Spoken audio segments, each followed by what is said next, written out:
Hi, welcome back to Chapter 2, Part 3. In this part of the video lecture, we'll look at Newton's second and third laws of motion. Let's begin with Newton's second law of motion. So consider a demonstration here. Suppose the student down here decides to push this heavy crate across the room by sliding it across the floor. Let's go ahead and watch an animation of what happens.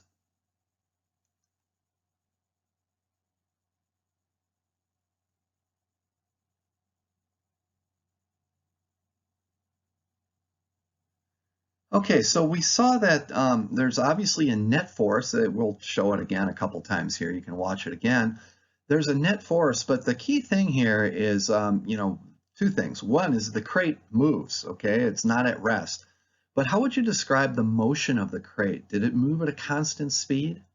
Think about this and watch the motion one more time and think about how you would describe the motion.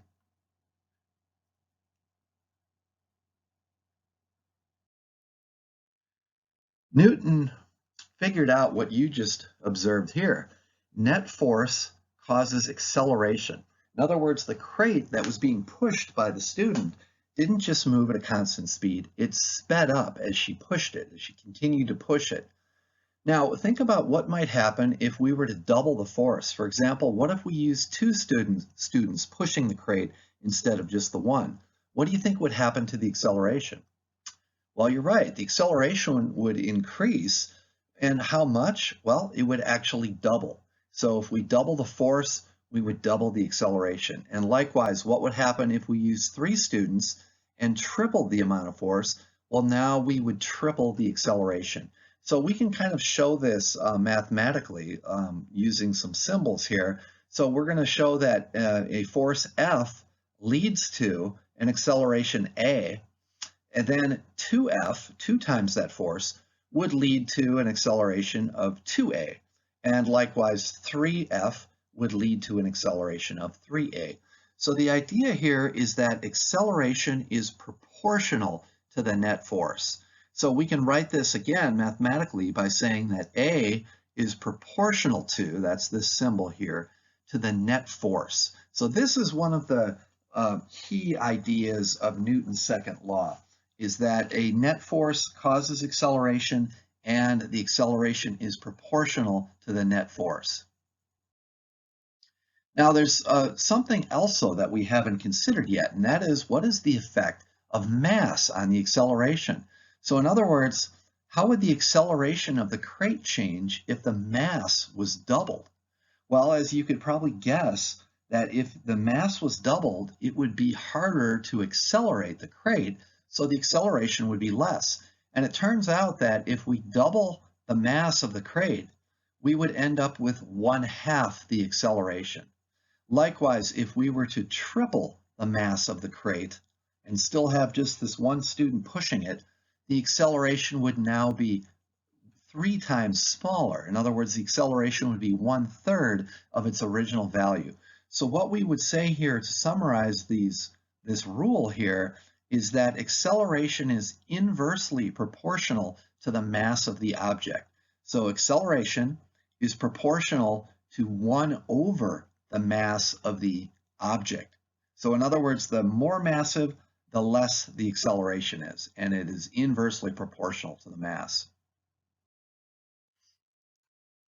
So we can now put together these two concepts that we just learned about in the last 2 slides from our accelerating crate, and we can put it together to come up with Newton's second law of motion. So let's combine our 2 results that we just got from the last couple of slides. We learned that the acceleration is proportional to the net force, and the acceleration is proportional to 1 over the mass of the object. So combining these together, you can see that net force is going to be on top in the numerator, and mass, m, is going to be down below in the denominator. And so this is what Newton figured out. The acceleration of an object is equal to the net force on the object divided by the mass of the object. So Newton's second law is usually written without the fraction here.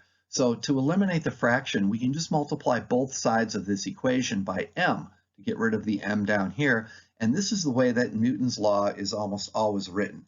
It's written as F net equals ma. F equals ma. So notice that this is the net force acting on the object. Okay, not just any force, but we have to consider the net force acting on the object. M is, again, the mass of the object, and A is the acceleration of the object. So Newton's second law, F net equals ma, is arguably the most important and fundamental law in all of physics. We will be using it over and over, and we will be applying it to many, many different situations and problems. The law is important and fundamental because it describes why things move. Net force causes acceleration. This is cause and effect, okay? The net force is the cause and the effect is the acceleration of the object. And from a vector standpoint, net force is a vector. So whichever way the net force points, the acceleration will point in the same direction. So the object will accelerate in the direction that the net force is pushing it. One of the first applications of Newton's second law that we can do here is to use it to calculate the weight of an object. And this was a result that we actually learned about in part 2 of this chapter, but we're going to prove the result now. So suppose we take an object like a ball or an apple and we just drop it, we let it fall. Well, if we ignore wind resistance, then the only force acting on the object is its weight force pointing down. So according to Newton's second law, the net force on an object is equal to the mass of the object times its acceleration, F equals ma.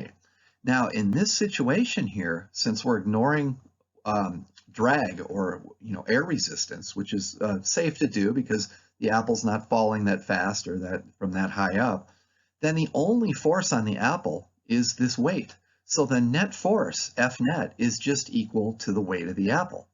So we have weight of the apple is equal to ma. But remember from chapters 2 and 3, we learned that for an object in free fall, all objects, no matter what their weight, fall with an acceleration equal to g, which is of course 9.8 meters per second squared. So we can replace this a here with g, and we end up with a simple result to calculate the weight of any object. W for weight is just equal to the mass times g, which is 9.8. So here are a couple real basic examples that use Newton's second law. In chapter 5, in the next lecture series, we will be looking at many, many more examples of using Newton's second law on more difficult and challenging problems. But let's start with some real easy ones here. So in this first problem, we have a 500 kilogram rocket is in deep space when all of a sudden it fires its engines and they have a thrust of 20,000 newtons. What is the rocket's acceleration? So this is just a simple application of F net equals ma. We are trying to solve for the acceleration of the rocket. So the acceleration is equal to the net force divided by the mass. So the net force on the rocket is 20,000 newtons. Notice we're in deep space, so there's no gravity, there's no weight, there's no normal force, and of course in deep space there's no wind resistance. So the only force acting on the rocket is the force of the engine thrust, which is given as 20,000 newtons. The mass of the rocket was given to us as 500 kilograms. So the acceleration is just 20,000 divided by 500. And the answer here is 40, okay? Notice that the force, we always want to make sure it's in units of newtons, and we want to make sure the mass is always in units of kilogram. Whenever we do that, we'll always come up with the proper units for our answer. So 20,000 divided by 500 is 40, and you can see the kilograms cancel out here, and we end up with meters per second squared, which are, of course, the correct units for acceleration. A second problem, what is the mass of a book if a net force of 10 newtons causes it to accelerate at 5 meters per second squared? So again, let's just use Newton's second law, F net equals ma, And this time we're going to solve for m, the mass of the book. So mass is just equal to net force divided by acceleration. So the net force is 10 newtons, and the acceleration was given to us as 5 meters per second squared. And so our answer is just 10 divided by 5, which is 2.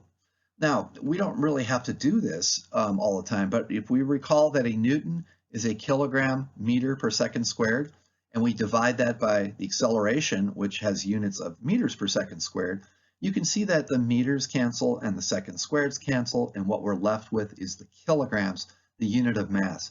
We don't have to do all this unit gymnastics as long as we remember to always use kilograms for mass, newtons for force, and meters per second squared for acceleration. We know that our answer will come out in the proper units of kilograms. So we'll start with a pretty basic dynamics example here. We've got a crane here, and it's lifting a 1,000 kilogram crate. If the cable tension is 10,000 newtons, how fast does the crate accelerate upward? So here's our picture of the situation. Our crane here has got this 1,000 kilogram crate hanging from a cable here. And so let's start by replacing this diagram here with a free body diagram. So here is the free body diagram for the crate.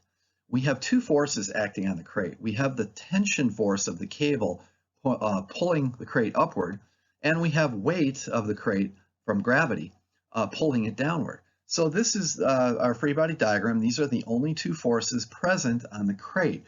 Obviously, the crate is off the ground, so there's no normal force. We're going to ignore wind resistance or drag. This would certainly be the case for something slow moving like a crate. So now we can set up Newton's second law. Now, since we only have forces in the y direction, we're just going to add the forces in the y direction and set that equal to ma. All right, so this is Newton's law, net force equals mass times acceleration. So to add the forces together, we just look at the free body diagram and we see that tension points up and weight points down. So we have to subtract those two forces because they're working in opposite directions. We don't add them because they're not working in the same direction. So we have tension minus weight is equal to ma. The weight force, remember, is always equal to mass times g, mg.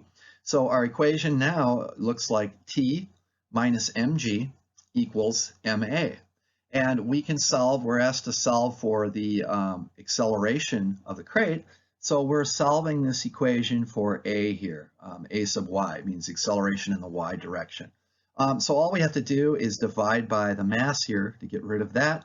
So we have our acceleration is equal to tension minus mg all over the mass of the crate. So at this point, we can fill in our numbers. The tension is 10,000, the mass is 1,000, g is 9.8, and down here is the mass again at 1,000. And tapping this out on our calculator, we'll come up with the final acceleration of the crate, 0.2 meters per second squared. Now, one thing we can do here is sort of analyze this answer a little bit. Notice that the acceleration came out to be positive. Can you think about what that means in terms of the direction of the acceleration? Well, since we called the upward direction here positive, remember tension was our positive force and weight pointing down was our negative force. So the acceleration here is a positive number, so that is an upward acceleration. So the crate is accelerating upward. Now, why is that? Well, think of this very basically. We've got a crate here that is involved in a tug-of-war competition. There are two teams. There's tension pulling it upward, and there's weight pulling it downward. Now, which team wins the fight? Well, the tension does. The tension, which you can see here, is 10,000 newtons, remember that was given, is greater than the weight. All right, the weight is 9,800 newtons. It's a little bit less. It's 200 newtons less than the tension. So since the tension force is stronger than the weight force, the crate will accelerate in the upward direction. Let's now look at an example with several forces involved. Suppose we have 3 men that have been hired to move a 400 kilogram crate across a 10-meter long warehouse. Joe pushes the crate while Bob and Tim pull with ropes to help. Joe can push with 400 newtons of force. Bob and Tim pull with 300 newtons each. The force of friction is 800 newtons. The question is, how long does it take to move the crate 10 meters? So in order to answer the question here, we're going to have to figure out how the crate is accelerating first. So we're going to solve this from using Newton's second law. So let's take a look first at a picture of what's going on here. So here's our crate sitting on the floor, and here are the three guys that are going to move the crate. So Joe, J for Joe, is over here, and he's pushing the crate to the right. On this side, we have Bob, B, and Tim, T, are pulling with ropes. So they're all pushing or pulling the crate to the right. So we can draw a free body diagram here of the crate. All right, here's our 400 kilogram crate. And notice Joe, remember, was pushing to the right with 400 newtons.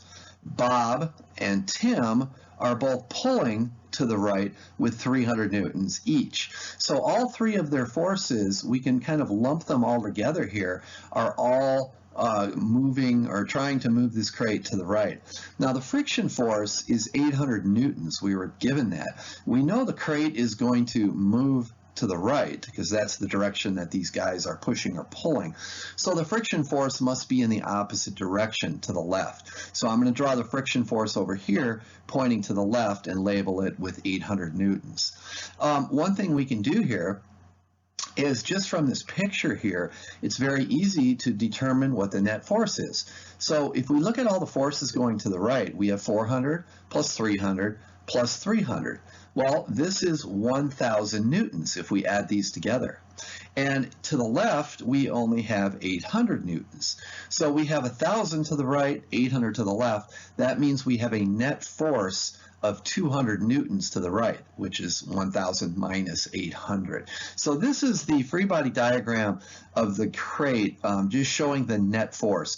Now notice also what I didn't show up here was the fact that the crate has weight, the force of gravity pointing down, and the normal force pointing up. But since the crate is on the floor and is not moving up or down, the weight and the normal force cancel each other. So I've just neglected to draw them here, and they certainly wouldn't show up here anyway because there's only one net force on the crate, and that is the force to the right. So now we can use Newton's second law, F net is equal to ma, and solve for a, the acceleration. The acceleration is the net force divided by the mass. So we have 200 newtons divided by 400 kilograms, and 200 divided by 400 is 1/2, or 0.5 meters per second squared. That is the acceleration of the crate. Now the question was, how long does it take to move the crate 10 meters? So this crate is going to be accelerating to the right because of the net force. So we can go back and remember the distance formula that we learned in the last chapter. The distance that an accelerating object moves is given by 1/2 at squared. So if we solve this for t, doing a little algebra here, we get t is the square root of 2d over a, and our distance d is 10 meters, and our a, our acceleration, was found right here, 0.5. So we have 20 divided by 0.5, which that is 40, and we take the square root of 40, and that turns out to be 6.3 seconds. We can use Newton's second law even if there is no acceleration. And so technically this problem would fall under the case of a Newton's first law problem, but I just want to show you how Newton's second law is so powerful and general that it can be used for any acceleration, including zero acceleration. So let's look at this problem. Casey pushes a 100 kilogram box across the floor at a constant speed of 2 meters per second. So constant speed, right away, that tells us there's no acceleration. That means there's no net force. So it says if Casey pushes with 200 newtons of force, what is the force of friction on the box? So here again, let's draw a free body diagram for the crate or the box. We have Casey's force pushing to the right with 200 newtons, and we have a friction force opposing her pushing to the left. Now the net force is this force 200 minus whatever the friction force is. So we can write Newton's second law, F net equals ma, but since v, the velocity or speed, is constant, then the acceleration is 0. So this a right here is 0. So everything on the right side here is a 0. So the net force is 0. And we know the net force is 200 newtons minus the friction. That has to be equal to 0. Therefore, the friction force is equal to 200 newtons. So, again, this is maybe a little bit of overthinking this problem here. When we know that something has no acceleration, we can immediately say that these forces have to be balanced, right? They have to cancel each other. There can be no net force. So if this force is 200 newtons to the right, the friction force must be 200 newtons to the left, and that is our answer here. You've probably heard the expression, well, it isn't rocket science.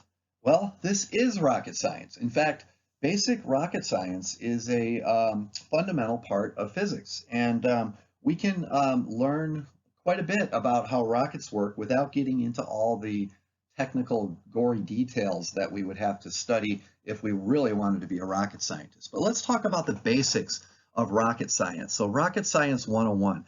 So the way a rocket engine works, or a rocket works basically, is it has a fuel tank and it has some sort of oxygen supply.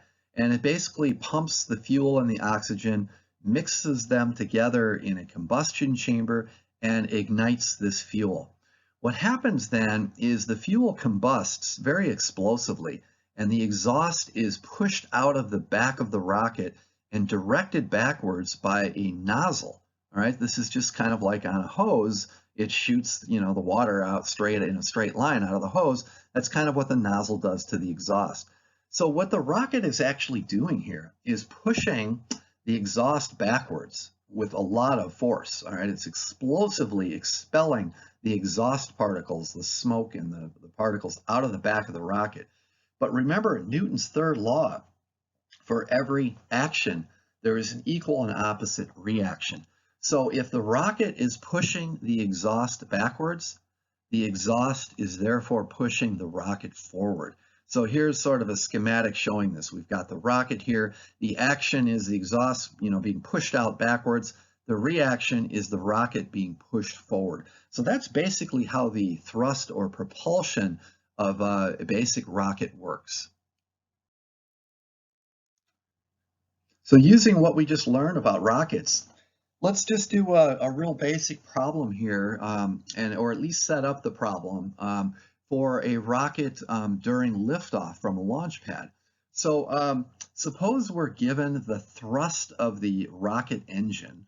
All right, we're given the amount of thrust in newtons of how powerful the engine is, and we're also told the mass of the rocket. The first question is, how fast is the rocket going after 30 seconds? And how high has it reached after 30 seconds? So in order to figure out these questions, we need to know the acceleration of this rocket. And so here, of course, is where Newton's second law comes to the rescue. So here's our picture of our rocket. So now we have it taking off vertically, right? It's launched off the launch pad and it's rising up through the air. We're going to ignore drag or wind resistance just to keep this problem as simple as possible. So here's our free body diagram of the rocket. It's actually very simple. We have the weight of the rocket trying to pull it down, and we have the thrust of the rocket's engines pushing the rocket upward. So these are the only two forces involved with a rocket during liftoff. Again, we're ignoring wind resistance. So this is a very basic problem, similar to the couple of the problems that we just did a few slides ago. So in order to figure out the acceleration, we would just have to write Newton's second law. Net force equals ma, and the net force, of course, is this thrust pointing up minus the weight down, and that's equal to ma. And then we can replace, remember, the weight of the rocket, W, is equal to mg, and we know the mass of the rocket. We were given that. We're not actually putting any numbers in this problem. I'm just kind of showing you how we can step through the solution of this problem. So now it's a simple matter to solve this equation here for the acceleration A. We did something just like this in the last question. The acceleration is equal to the thrust minus mg divided by m. I'm just dividing this equation here by m. So now we can fill in these numbers. Remember the rocket's thrust, we're assuming that was given to us, and the rocket's mass, m, which shows up here and here, was also given to us, and g, of course, is 9.8. So we can very easily calculate the acceleration of this rocket. And presumably, the rocket engineers who designed this rocket made sure that this thrust force from the engine is greater than the weight. Because think about what would happen if it wasn't. If the thrust was less than the weight, this rocket could never take off. It would just sit there on the launch pad and burn a bunch of fuel. All right, so a well-designed rocket will have a greater thrust than the weight force. Okay, that's a very basic requirement for getting a rocket to take off. We were asked how fast is the rocket going after 30 seconds. So the final speed of the rocket, remember some of our kinematics equations, is final speed, or velocity, is just equal to the initial velocity, which is 0, by the way, plus acceleration times time. So we would just take our acceleration from the previous step here and multiply it by 30 seconds. And that would give us our final speed at 30 seconds. How high is it reached after 30 seconds? Well, remember also, for an object that starts from rest, the distance it travels is equal to 1/2 at squared. We've used this distance formula many times so far in this course. So again, we would just have to plug in the acceleration from step 2 and plug in 30 seconds here and square it and multiply it by 1/2, and that would give us the height of the rocket at the end of the 30 seconds.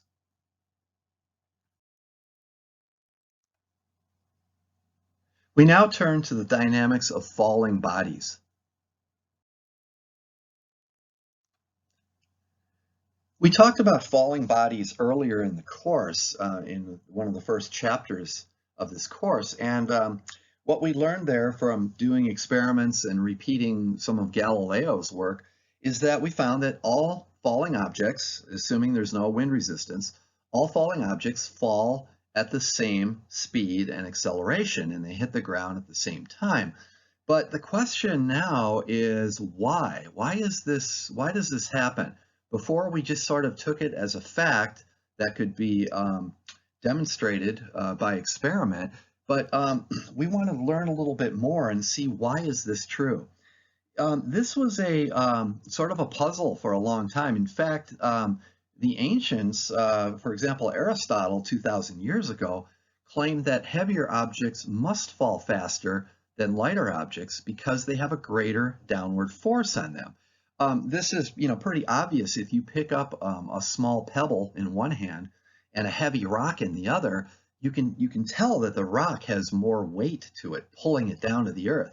So Aristotle, incorrectly, of course, thought that a heavy object must fall faster than a light object, just because of that greater force. Excuse me. Now, let's take two examples here. We have a 0.1 kilogram weight or mass here, and we have a 1 kilogram mass over here. So there's the difference here in mass is 10 times, okay? So what is the weight force on this lighter mass? Well, weight is mg, so we have 0.1 kilograms times 9.8 is 0.98 newtons. So this is about 1 newton, okay? So this light mass here has a downward force of 1 newton. If we look at the heavier mass now, its weight is mg, which is 1 kilogram times 9.8. That's 9.8 newtons, or almost 10 newtons. So again, we see that this one has 10 times more weight than this one, so it has 10 times more downward force. So why do they fall at the same rate? Why doesn't this one fall 10 times faster? Think about that for a second and see if you can come up with a reason.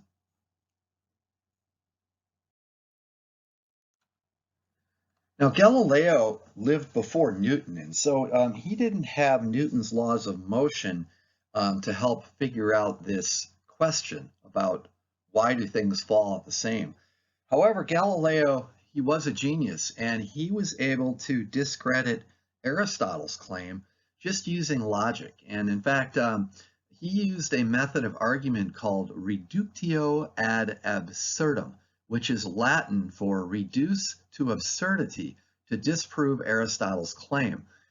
This method basically what it involves is you assume that the other person's idea is correct, and you show that it will lead to an absurd result. So this is exactly what Galileo did here, and it's a very clever argument. So Galileo said, okay, let's assume that Aristotle is right and that a heavy object falls fast and a light object falls slow. So in this picture over here on the left, here is our heavy 1 kilogram object. We're going to assume that it falls very fast, and then the lighter object here falls more slowly, okay? So what Galileo said is, all right, let's connect these two objects together. So somehow connect them like this. You can think of attaching them maybe with glue, or maybe just hooking them together with a real light string. But the idea is this: the heavy object, remember, it wants to fall fast. So it's going to try to speed up this light object, which is attached to it. Meanwhile, the light object, which wants to travel down more slowly, is going to try to slow down this heavier object. So if Aristotle is right, then this situation here where they're connected should fall down somewhat at an intermediate speed, somewhere in between fast and slow, because of the two velocities sort of averaging out each other. However, this is not consistent, because think about this. If Aristotle was right, we have just now made a heavier object by sticking these two objects together. So this heavy object should fall faster even than this 1 kilogram object. So you can see that this is a contradiction. It is not self-consistent. You can't have it both falling at a medium speed and falling at an even faster speed at the same time. This just doesn't work.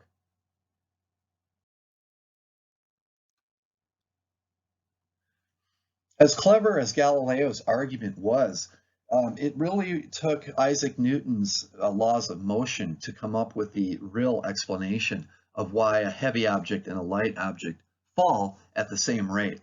So let's go ahead and look at the way Isaac Newton would explain the situation. So here is our heavy object. Remember, it has a mass of 1 kilogram. So we know, here's a free body diagram. In fact, we're going to ignore wind resistance here. So this has a downward force of weight, which is equal to mg. Now, we can use Newton's second law, net force equals ma, and we can solve for the acceleration of this object. The acceleration is equal to the net force divided by the mass. And by looking at this free body diagram here, there's only one force acting on this falling object. Again, we're ignoring wind resistance, of course, and that force is the weight. So net force up here is just weight, W. But weight, remember, is mg. So we can cancel out the m on the top with the m on the bottom, and look what we get. We get the acceleration of the object is just equal to g, and we of course know that g is 9.8 meters per second squared. Okay, so this correctly predicts that this mass will fall at 9.8 meters per second squared, accelerating as it falls. Let's do the same thing for the lighter object and see what we get. Well, again, here's our free body diagram. It has a downward force equal to its weight, which is mg. And here, of course, m is much less. It's 10 times smaller. So the equations proceed exactly as they do over here. Net force equals ma, a equals net force over m. The net force, again, is just the weight, w. And we replace w with mg. And here it is again. The m's cancel, leaving the acceleration is equal to g, which is 9.8. So what we have just shown here is that in both cases, the acceleration ends up being the same. It ends up being g, which is 9.8. So what about the mass? What happened to it? Well, the key thing is right here. The mass cancels in both cases. The masses cancel out. Now, Is that just a mathematical coincidence, or what is the physical explanation for these masses cancel? This is the key to explaining why objects fall together. The 1 kilogram mass has a 10 times larger force of gravity pulling it down. All right, so heavier objects have more downward force, but the 1 kilogram object also has 10 times more mass, meaning 10 times more inertia, so it's 10 times harder to accelerate. So the effects of larger force and larger inertia cancel each other. All right, another way of saying this is that the gravitational mass is the same as the inertial mass, and those two effects cancel each other out. So as a result, all objects, for example, a pebble, a tiny pebble, and a massive car will fall precisely together. So we have seen earlier in the course, I showed you some video demonstrations of dropping various objects with and without wind resistance. It's worthwhile to revisit those videos just to see the effects again as a demonstration. So we'll watch those now.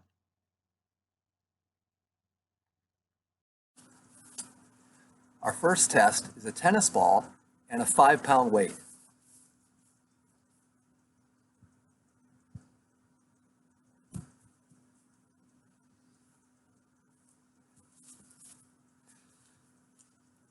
Our next test is a tennis ball and a 20-pound weight.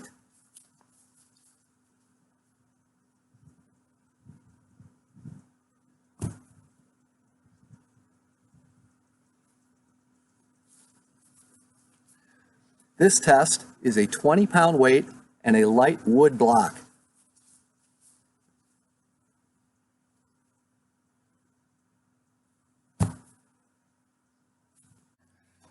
Hello again.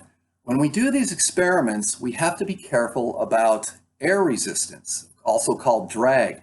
So let's try doing an experiment here in the garage where there's no wind, and let's drop a heavy book and a coffee filter. What do you predict will happen in this experiment? Here we go.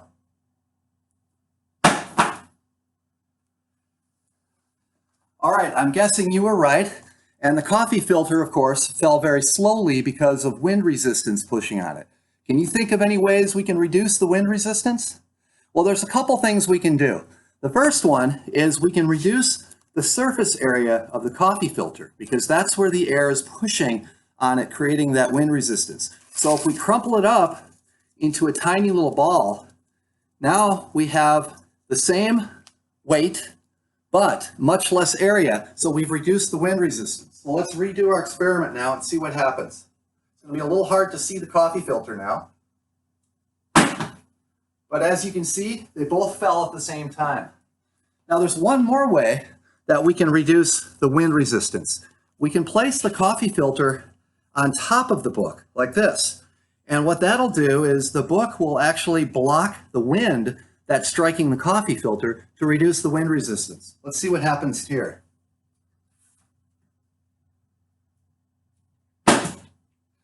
You can see that the coffee filter dropped just like a lead weight. Thank you. So according to Isaac Newton, all objects fall together with the same acceleration of g equals 9.8 meters per second. How about if we did this with a hammer and a feather? Well, this is kind of like the demonstration I just showed you with the coffee filter. Because of wind resistance or drag, the feather, of course, on Earth is going to float to the floor very slowly compared to the hammer. We did a couple things in the demo in my garage. I showed you we can eliminate wind resistance by reducing the area. So for example, I crumpled up the coffee filter into a tiny ball, and then it fell very fast. Another trick I used was to place the feather or the coffee filter on top of a heavier book to block the wind hitting it, and then we saw that it fell just like the hammer or a heavy weight. There is a third way to do this, and this is the ultimate way to test this, and that is to go to a place where there's no air, where there's no atmosphere. And so the Apollo 15 astronauts did this experiment with a hammer and a feather on the surface of the moon. And, remember this video was taken in the early 1970s, so I apologize for the lack of high definition quality in the video, but it's a very cool video to watch, and so you'll be seeing that next. And while you're watching the short video, keep in mind two things. First of all, watch as the hammer and the feather, watch as they fall together because there's no wind resistance.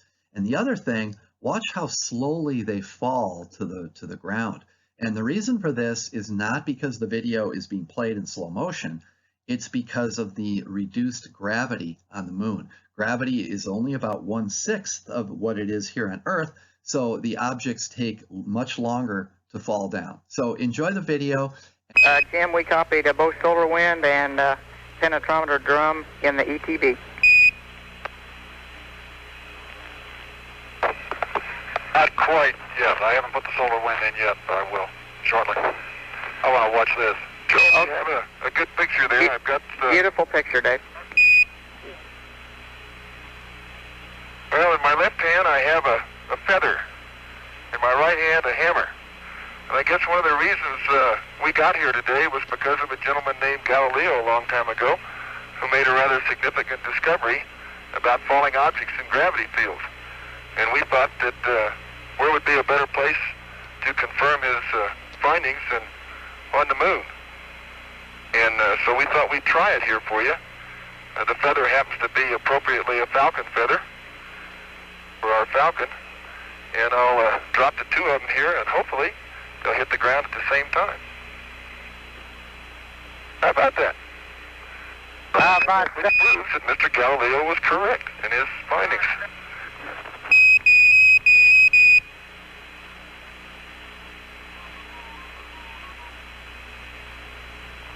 Superb.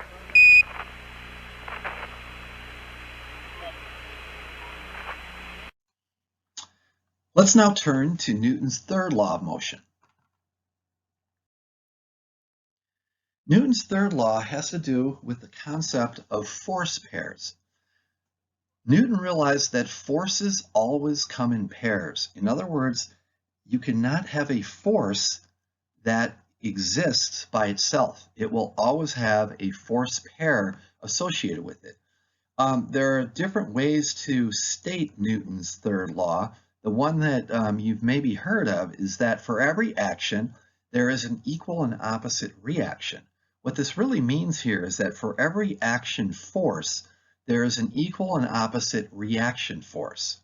So before we talk about some of the specifics of Newton's third law and do problems and so forth, let's just get a sense for how to identify reaction forces for each of these examples shown here.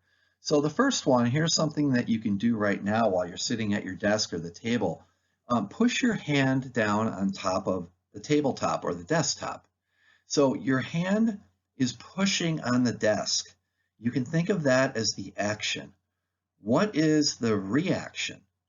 Well, one way to think of this is that if your hand is pushing on the desk, then your desk pushes back on your hand.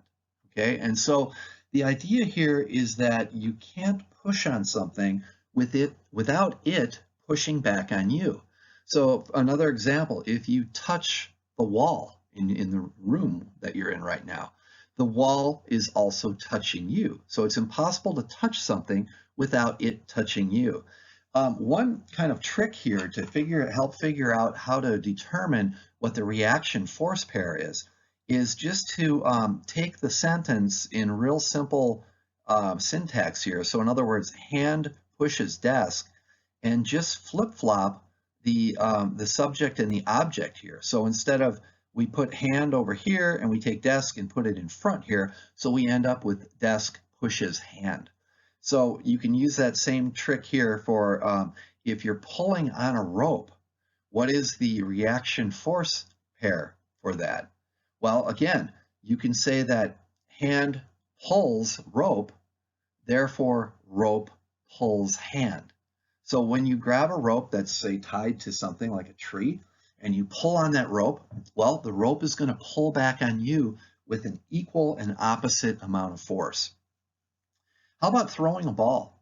What is the reaction force for throwing a ball? Well, what you're doing with the ball is basically your hand is pushing the ball. So the ball is pushing back on your hand with an equal and opposite force. And it's not super obvious, when you're throwing a light ball, like a tennis ball or something like that. But if you try to throw something heavier, like a heavy rock, or say a shot put or a bowling ball, well, you're going to feel a lot of force pushing back on your hand as you try to push the ball forward. What about if you were to push on a spring? Well, in this case, the spring will push back on you. How about this one here? A magnet pulls an iron bar. What is the reaction force for this one? Well, the iron bar is going to also pull on the magnet. So when we say a magnet attracts iron, really what is the proper way to say this is a magnet and iron are attracted to each other. Now the last one, this one's a little trickier. Think about dropping a ball. What are the forces involved in the Newton's third law of force pair? In other words, what's the action and what's the reaction? So think about this if you want for a little bit, maybe pause the video and we'll talk about it on the next slide. All right, so just to recap Newton's third law of motion, for every action there's an equal and opposite reaction. Forces always come in pairs. Each force in the pair acts on a different body. So Newton's third law is basically saying that what a force really is, it's an interaction between two objects. So let's consider our example on the last slide where we're taking a ball and just dropping it to the floor. Okay, so here's our ball. Well, we know that the ball falls to the earth because of the force of gravity. Gravity is pulling the ball down to the earth. So this is the force of the earth on the ball. So what is the Newton's third law of force pair? Well, remember, all we do is switch these two words here. So the force pair is the force of the ball on the earth, and it acts in the opposite direction. So what actually happens here when you drop something, like a ball or a rock or a pencil, anything, is the object and the earth are attracted to each other. The object falls downward towards the earth because of the force of gravity. The earth, though, feels an equal and opposite force pulling it upwards. So the question is, why don't the ball and the earth fly together and meet somewhere in the middle? Well, remember Newton's second law, F equals ma. Acceleration has to do not only with force, remember the forces here are equal, but it has to do with mass. So the ball obviously has a very small mass compared to the earth. The ball accelerates at 9.8 meters per second as it falls down.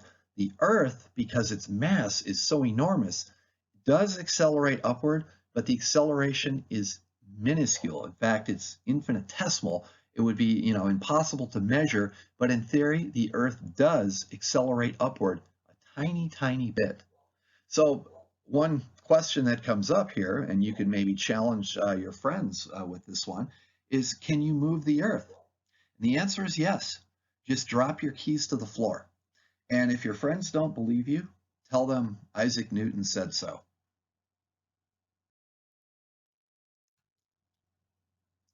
There's a classic physics problem called the horse and the wagon paradox, or sometimes it's called the horse and cart problem. It's kind of an interesting take on Newton's second and third laws, and like a lot of paradoxes in physics, they seem like a paradox until they're properly explained. So here's a situation. We've got a cart here with Farmer Bob sitting in the cart, and he's got the cart hitched up to his trusty horse here. And the farmer says, "Come on, old horse, get going and pull this wagon." Well, the horse, who is actually very intelligent and can talk, says, "I took physics class. Newton's third law says that if I pull on the wagon must pull on me with an equal and opposite force. And the farmer says, so what? Let's go. But the horse says, but since the two forces are equal and opposite, they cancel each other, meaning no net force. So in other words, the horse is pulling on the cart with this force here, but the cart or the wagon has to pull back on the horse because of Newton's third law. And remember that these two forces have to be equal in magnitude, same number of newtons of force, and they point obviously in opposite directions. So there is no net force then. And the horse says, with no net force on the horse-wagon system, Newton's first law says that an object at rest must stay at rest. Furthermore, the horse says, Newton's second law says that with no net force, there can be no acceleration, so we can never start moving. So is the horse correct? Since these two forces are equal and opposite, is it impossible for a horse to pull a cart? See if you can figure out the solution to this seemingly paradoxical situation. Well, we can resolve the paradox by realizing that our horse is very smart, but he forgot something. He forgot about friction. The way the horse walks, or anybody walks for that matter, is that he pushes backwards on the ground. So the horse is pushing his hooves against the ground backwards, but the ground then, by Newton's third law, pushes the horse forwards. So when you walk, think about this. What you're really doing is you're pushing backwards with your feet on the ground, and the ground therefore is pushing your feet forwards, and that's what makes you actually move. So the horse and the wagon here, the free body diagram, we've got weight down and normal force up, of course, but these two forces, internal forces here, the force of the horse on the wagon and the force of the wagon on the horse, they cancel each other. The only force on our wagon and horse system here, there's one net force pushing forward, and that's the force of the ground, which propels them forward as the horse pushes off on the ground.